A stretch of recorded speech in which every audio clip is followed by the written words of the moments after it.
இல்ல காரணம் வந்து ஒரே ஒரு விஷயம் தான். எல்லாமே கரெக்டா நடந்திருந்தா எங்களை மாதிரி எல்லாமே ஒரு தொகுதியில கரெக்டா நடந்திருந்தா நான் வந்து நிக்கணும்ன்றது அவசியமே இல்லை ஒரு வேட்பாளரா. இந்த தேர்தலில் வந்து நிறைய பேர் கேட்ட கேள்வி, ஏன் விஷால் வந்து இந்த தேர்தலில் நிக்கிறாப்ல, ஏன் நிக்க கூடாதுன்னு நான் கேட்கிறேன். விஷால் என்ற இதே வந்து ஆர்கே நகர்ல ஒரு கடையை வச்சிருந்தாலோ இல்ல வந்து ஒரு தொழிலதிபராக இருந்தா கண்டிப்பா இவ்வளவு கேள்விகள் கேட்டிருக்க மாட்டாங்க. இது வந்து தப்பு இல்லை. ஜனநாயக ரீதியா வந்து முக்கியமா இளைஞர்கள் வந்து எலெக்ஷன்ல நின்று மக்களுக்கு நல்லது பண்ணணும்னு ஆசைப்படும் போது அது தப்பே இல்லை. அந்த அடிப்படையில் தான் நானும் வந்து இந்த எலெக்ஷன்ல ஒரு அரசியல்வாதியா இல்லாமல் ஆர்கே நகர் மக்களோட பிரதிநிதியா வந்து நான் இந்த தேர்தலை சந்திக்க போறேன். மக்களோட கொள்கைகள் முன்னிலைப்படுத்தி மக்களோட பிரச்சனைகளை வந்து இப்போ அடிப்படை வசதிகள்ல இருந்து எல்லா பிரச்சனைகளும் வந்து தீர்க்கிறதுக்கு தான் எங்களோட முக்கியமான சார். ஆர்கே நகர் தவறுகள் சொல்றதை விட இது வந்து இந்த தொகுதி மக்கள் வந்து கேட்கறது ஆகாயத்தை கேட்கல. அவங்க கேட்கறது அடிப்படை வசதிகள். அவங்க கேட்கறது வந்து மழை பெய்யும் போது தண்ணி தேங்கி நிக்குது, வீட்டுக்குள்ளார டிரைனேஜ் வாட்டர் வருது, நிறைய விஷயங்கள் இருக்கு. அவங்க சொல்றது எல்லாமே வந்து பூர்த்தி செய்யணும்னா கண்டிப்பா ஒரு பிரதிநிதி அவங்க மத்தியில ஒரு பிரதிநிதி இருக்கணும்ன்றதுதான் என்னோட.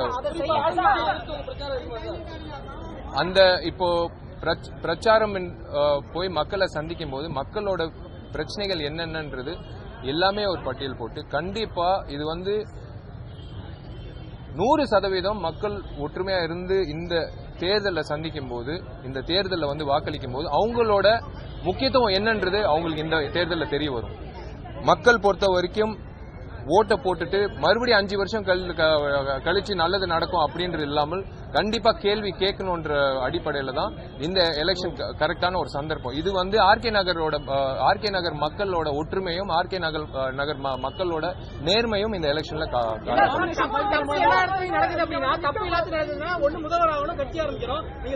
அப்படியெல்லாம் சார். அதான் சொல்றேன் சார். நீங்க கேட்கிற கேள்வியே நான் தயவுசெய்து இந்த மாதிரி வந்து நம்ம கேட்டுதான் நிறைய பேர் இல்ல இந்த கட்சியில சேர்ந்தாதான் நல்லது செய்ய முடியும், இல்ல இந்த கூட்டணி வச்சாதான் நல்லது செய்யணும், அப்படியெல்லாம் இல்ல. ஒரு மக்கள் பிரதிநிதியா வந்து ஜெயிச்சு போய் உட்காரும் போது கண்டிப்பா நல்லது செய்ய முடியும் சார். ஆர்கே நகர் பொறுத்த வரைக்கும் நான் சொல்றேன், இது ஆர்கே நகர் சம்பந்தப்பட்ட ஒரு எலெக்ஷன். ஆர்கே நகர் எலெக்ஷன்ல வந்து ஜெயிச்சதுக்கு அப்புறம் மக்களோட பிரதிநிதியா அவங்க சொல்ற அந்த விஷயங்கள் கேட்கணும். கேட்டாதான் வந்து அவங்க என்ன பிரச்சனைகள்ன்றது கிரவுண்ட் ரியாலிட்டி போய் கேட்டு அவங்க பிரச்சனைகள் தீர்க்கக்கூடிய விஷயங்கள் எல்லாமே தீர்க்கக்கூடிய விஷயங்கள் கண்டிப்பா தீர்க்கப்படும். இல்ல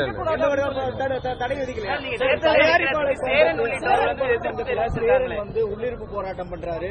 அவர் தயாரிப்பாளர் சங்க தலைவர் பதவியை ரிசைன் பண்ணிட்டு தேர்தலில் நிக்கட்டும் அப்படின்றாரு. இல்ல எனக்கு புரியல. இல்லங்க அதான் சொல்றேன். இது வந்து நடிகர் சங்கத்துல ஜெயிச்சதுக்கு அப்புறம் தயாரிப்பாளர் சங்கத்துல நிக்கும் போது இதே பிரச்சனை தான் வந்தது. இப்போ தயாரிப்பாளர் சங்கத்திலயும் நடிகர் சங்கத்திலயும் இருந்து இப்போ பொது தேர்தலில் நிக்கிறது வந்து இப்போ பிரச்சனை அதே பிரச்சனை வருது. இதுல it is in a democratic way. யாருமே அகேன்ஸ்ட் த லாவா இங்க யாருமே பண்ணல. நல்லது பண்ணணும் அப்படின்னு நினைச்சா அடி வச்சது இளைஞர்கள் நடிகர் சங்கத்தை வந்து நல்லபடியா கொண்டு வந்துட்டோம். தயாரிப்பாளர் சங்கம் வந்து நல்லபடியாக எல்லா விஷயங்களும் செய்யணும்னு சொன்னதை செய்யறோம். அதே போலதான் இந்த எலெக்ஷன் வந்து விஷால் ஏதோ கட்சி ஆரம்பிக்கிறதுக்காக அல்ல. விஷால் ஏதோ அரசியல் வாழ்க்கைக்காக என் படப்பிடிப்பு எல்லாத்தையும் விட்டுட்டு நான் வந்து மக்களுக்கு நல்லது பண்ணணும்னு நினைக்கிறேன்னா அதுல வந்து வெறும் அந்த மக்களுக்கு போய் சேரணும்ன்ற ஒரு அடிப்படை தான். மற்றபடி no agenda, no hidden agenda. என் பின்னாடி அதான் நான் சொல்றேன்.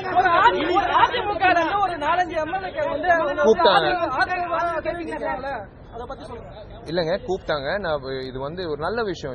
இப்போ குஷ்பு வந்து காங்கிரஸ்ல இருக்காங்க, வாழ்த்துக்கள் தெரிவிச்சாங்க. TR பாலு சாரோட பையன் வந்து திமுகல இருக்காங்க, அவர் வாழ்த்துக்கள் தெரிவிச்சாரு.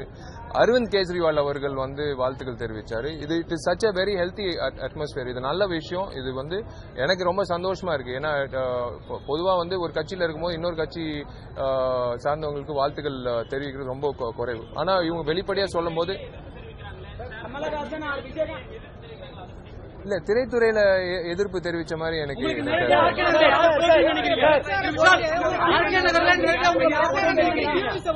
பிரச்சார தோணிங்கிறது ஒரு டிவைடர்ல இருந்து எந்திரிச்சு தாவி வர்றது அல்லது மக்களை போய் சந்திக்கிறது ஒரு பிரச்சார தோணி ஒரு ஹீரோயிச மாதிரி படம் மாதிரி நினைச்சுக்கிட்டு மக்கள் ஒருத்தன் எப்படி வந்து எலெக்ஷன்ல நின்னு எப்படி போய் ஓட்டு கேட்கறதோ எப்படி பிரச்சாரம் பண்றதோ மக்கள்ல ஒருத்தன் வந்து எப்படி அவங்களுக்காக நின்று எப்படி பேச போறாப்லையோ இது எல்லாமே இந்த எலெக்ஷன்ல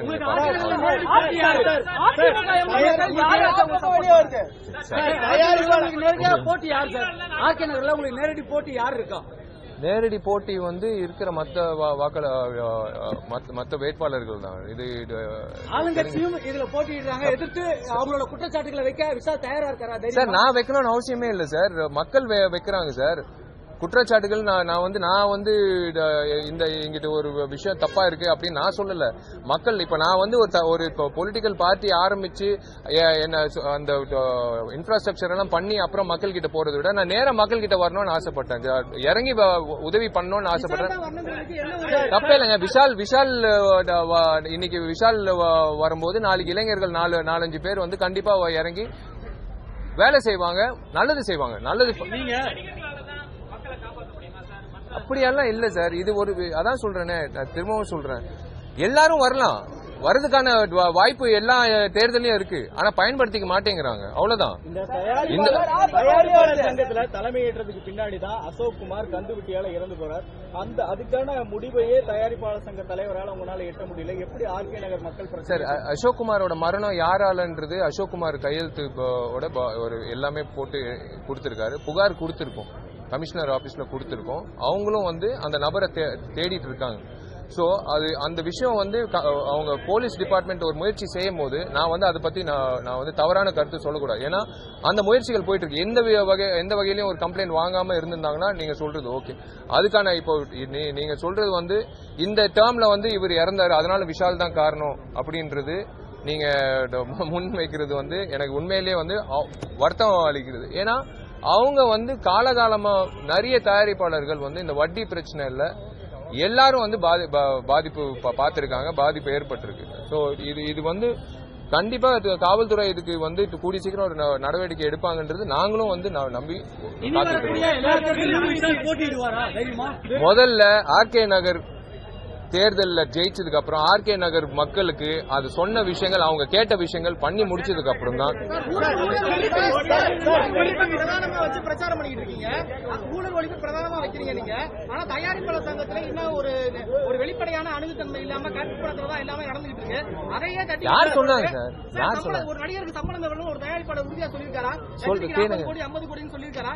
கேளுங்க, அந்த தயாரிப்பாளரை கேளுங்க, அந்த தயாரிப்பாளரை கேளுங்க. ஏமாற்றக்கூடிய வேலையா இருக்கு. அங்க இருக்க ஒரு ஏற்கனவே தலைவரா இருக்க ஒரு இடத்திலேயே உங்களால ஊழலை தடுக்க முடியாத பொழுது இங்கே ஒரு தலைவராய் எப்படி ஊழல் தடுக்க முடியும் நினைக்கிறீங்க? நீங்க பார்க்க தான் போறீங்க.